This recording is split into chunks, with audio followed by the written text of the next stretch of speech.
Rocky Balboa, a man who can punch with his face, and despite having literal brain damage, the man can give a pretty good speech. But it ain't about how hard you hit. It's about how hard you can get hit and keep moving forward. How much you can take and keep moving forward. And like many of the greats, he came from nothing, but he had that special stuff to make him the best there ever was. And like many people with natural talent, he wasted his potential for some fast cash, in this case being the world's most sentimental leg breaker. Shut up! Not the face! Mr. Gazzo wants the 200 now. Yeah? I'm broke. Honestly, I'm broke. Mr. Gazzo says I should get the 200 or break your thumb, yeah?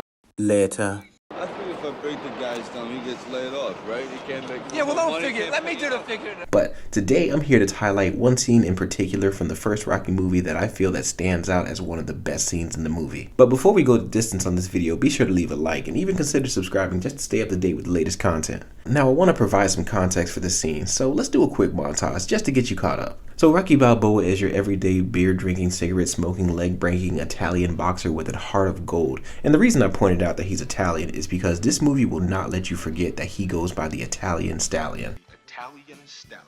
Italian stallion. Italian stallion.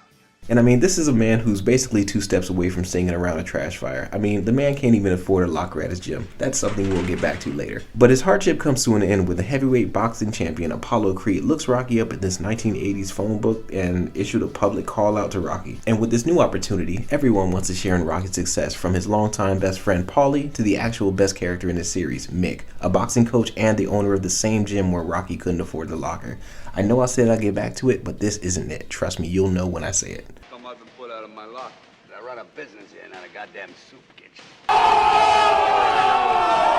Despite Mick being a million years old, he's literally like the perfect trainer for Rocky. Now, Mick didn't like Rocky for the fact that he looked at him as a waste of potential. To see him every day working for these loan sharks and not giving boxing 100%. And yeah, I get that. And Mick was a great boxer as well, so once he aged out of his prime, he started to train and coach fighters, so he knew when a person had it. And Rocky had it. But he didn't take it seriously, so Mick kind of just treated him like any person on the street.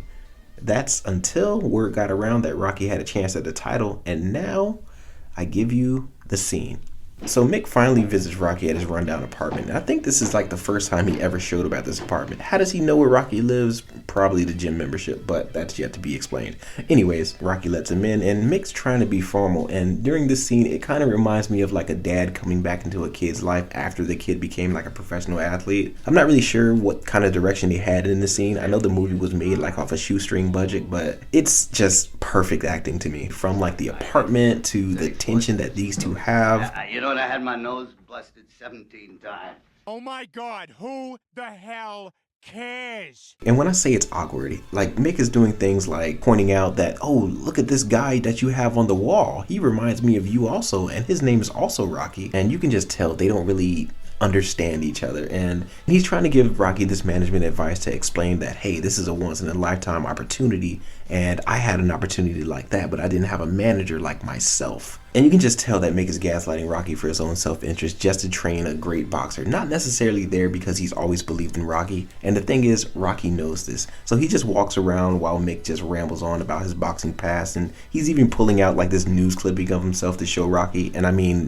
Mick, read the room, bro. Read the room. Rocky does not give a f. And again, you see Mick trying to give Rocky advice to say, hey, don't drink that beer before. And Rocky takes a huge swig of beer just to spite Mick. And I get where Rocky's coming from, because he would do something completely opposite just because someone told him what to do, especially someone like Mick, who treated him like shit up until he was given an opportunity, and now everyone wants to be his friend. It's kind of like those people who win the lottery and now all of a sudden everyone remembers who you are. Yeah, it's kind of like that. And again, I just love the acting, because Stallone's body language is just saying, dude, just get the fuck out. And Rocky does listen, because, I mean, first of all, he had to, because to deliver this line so perfectly. You got heart like he did.